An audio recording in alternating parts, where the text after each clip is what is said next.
para makapag-immigrate ka sa Canada na hindi mo kailangan ang job offer, meaning hindi mo kailangan maghanap ng trabaho bago mag-apply at permanent resident ka kaagad.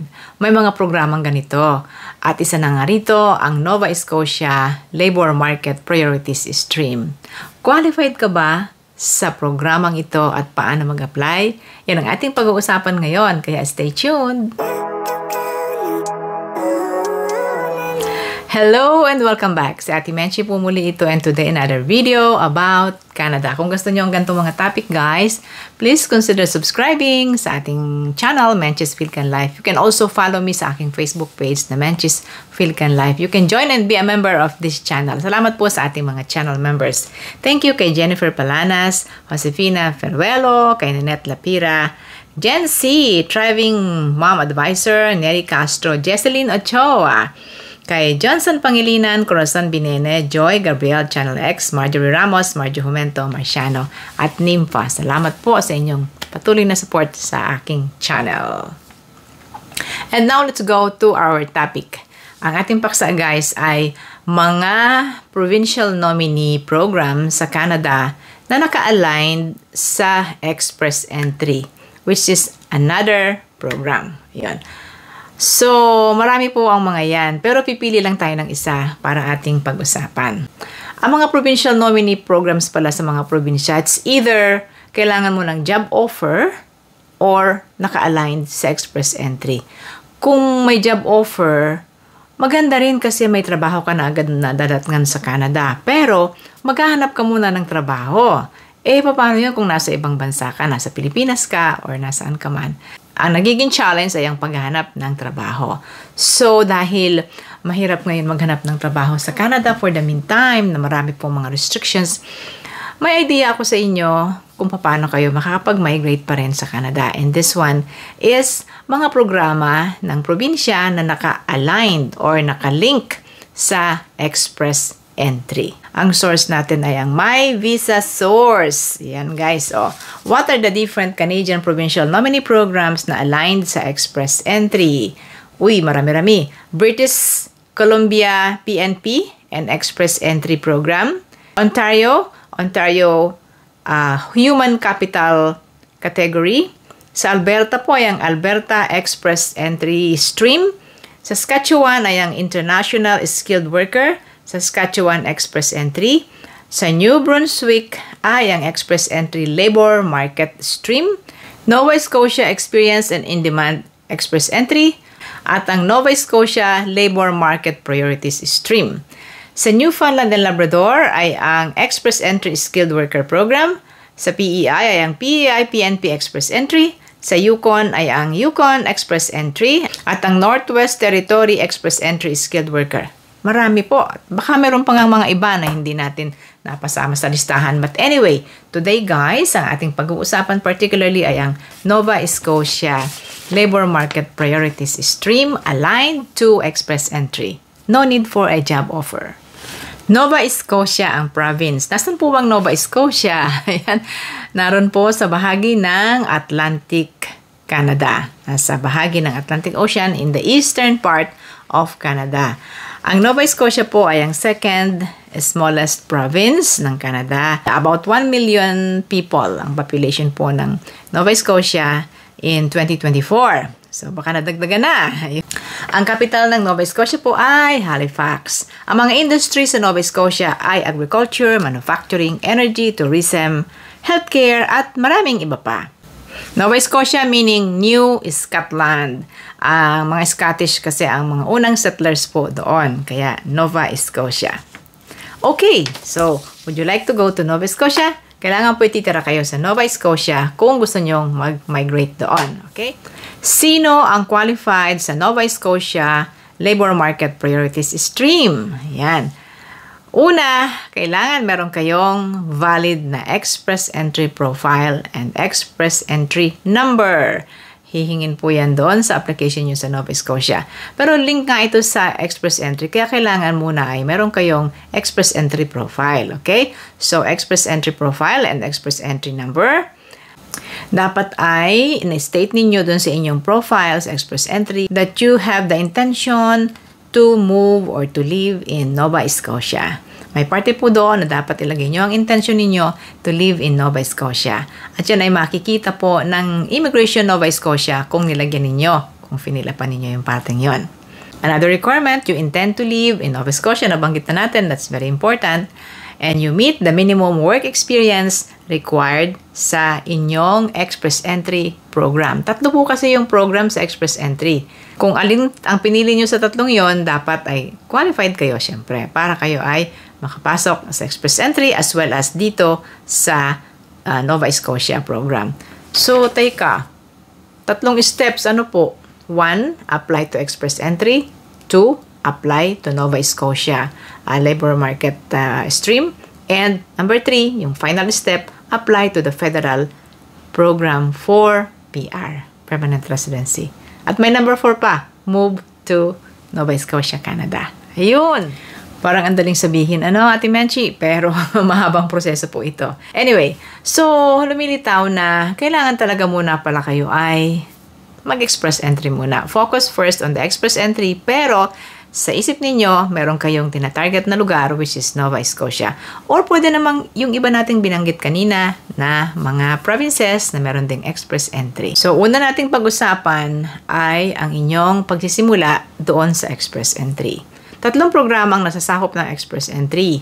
1 is the Federal Skilled Worker Program. Number 2 is the Federal Skilled Trades Program. Number 3 is the Canadian Experience Class.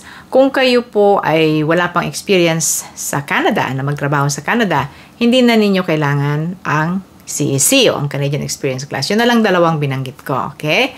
Kasi ang CEC ay para dun sa may experience na sa loob ng Canada. Kung kayo applying outside at di pa kayo nakapunta sa Canada, alinman sa dalawa po, Federal Skilled Worker at saka ang Skilled Trades ang inyong pag-aaralan kung kayo ay pasok, okay? Sa Federal Skilled Worker Program, guys, ito po yung ang mga trabaho ay either mga managers, supervisors, yung mga nagtapos ng kolehiyo, university, may mga diploma, at ang iba ay dumaan ng apprenticeship. Ang mga tier sa loob ng Federal Skilled Worker Program ay Tier 0, Tier 1, Tier 2, and Tier 3. Yan. Hindi po kasama ang Tier 4 and 5. So, anong gagawin ninyo? Kung ano po ang inyong occupation, pwede ninyong i-search sa NOC, ang National Occupation Code, NOC code. At makikita nyo doon kung ano ang inyong code at ang inyong tier. Ang lahat ng links na ito ay lalagay ko sa ating description box para doon po ninyo tingnan ang mga binabanggit ko dahil medyo mahaba-haba po talagang pag-aaralan itong Express Entry. Okay? So, find your NOC. Kung ano yung trabaho ninyo, halimbawa occupation ninyo ay, let's say, teacher. O di kaya engineer. Ano mang occupation ninyo, currently, kung saan man kayo naroon, ay makikita nyo po ang NOC code sa Canada. At nakalagay doon ang description ng trabaho. Kailangan guys, yung inyong description na yan sa trabaho ay karamihan ay ginagawa din ninyo, ina-apply ninyo sa inyong current or previous na trabaho to be qualified to the Express Entry and to the PNP program na ina-applyan. At ang pangalawa ninyong aalamin ay kung kayo ba ay doon kasali sa Federal Skilled Trades Program. Ito yung mga occupations na dumaan po kayo sa tulad ng apprenticeship or mga training programs. Ang halimbawa natin dito ay yung mga industries ng construction, mga transport, manufacturing, industrial, natural sciences, o di kaya agriculture. So, pwede po ba? Pwede ang agriculture? Yes, pwede po. Inyong pag-aralang mabuti ang Express Entry Skilled Trades. Sa website, guys, ng Express Entry, makikita ninyo yung mga NOC code kung saan kayo ay kasama. Ang occupation ay isa lang sa binibigyan ng score sa Express Entry. Ang iba pang binibigyan nila ng score doon ay yung inyong bukod sa work experience, ay ang inyong education, ang inyong age. Siyempre, pag mas bata pa, mas mataas-taas pa ang score.